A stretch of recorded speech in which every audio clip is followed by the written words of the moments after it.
I'm here with Pastor Keith, and we want to talk to you about the issue that everybody is talking about. Like, when do we reopen as a church? And we know that there are a lot of anxieties about this, a lot of questions, a lot of opinions. We know there's a lot of political fire that is surrounding this. And we just kind of want to disarm all of that and have a candid conversation about what we feel like God is leading us as a church. So I want to hand it over to Keith to talk about a couple of those things.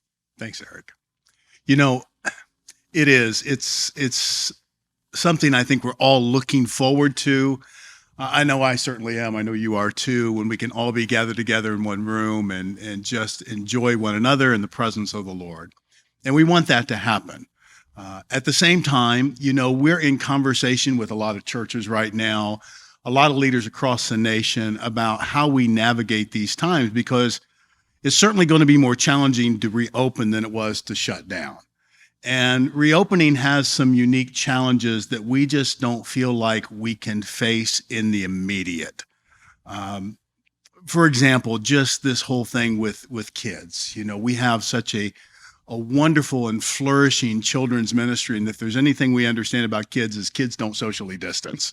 And it's one thing, you know, as things begin to ease and open up, and maybe you've already met with some of the friends that you know, and you know their kids, and you know where they've been. But coming to church and your kids being with strangers' kids, that's another story altogether. So we're real concerned about how we address the challenges of contagion within the children's ministry itself.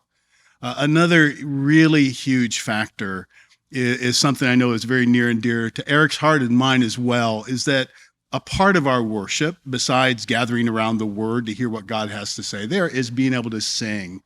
And if there's anything that we're seeing and learning both from other churches and in real caseloads, singing just puts so much more stuff that's in our lungs out into the air that can hang for as long as an hour. You know, there's this one story back when all of this was beginning and people weren't really quite sure what to do and how to handle this, of a church choir of 65 members who come together and they sing, and 35 of them get infected with COVID, and something like 3 or 5 of them die as a result of that. So this is just a really huge concern in terms of, you know, when we come together and we're in a service and we're all singing, have we just created an environment where COVID could actually become a super contagion within our congregation? So we're concerned about how we address those kinds of things.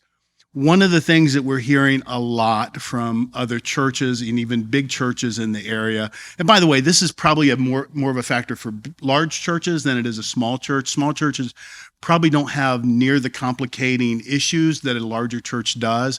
But, you know, kind of a rule of thumb is looking in society is when do we really begin to open up in capacity for groups like at concerts and, you know, Friday night football here in Texas, you know, and sporting events, things like that.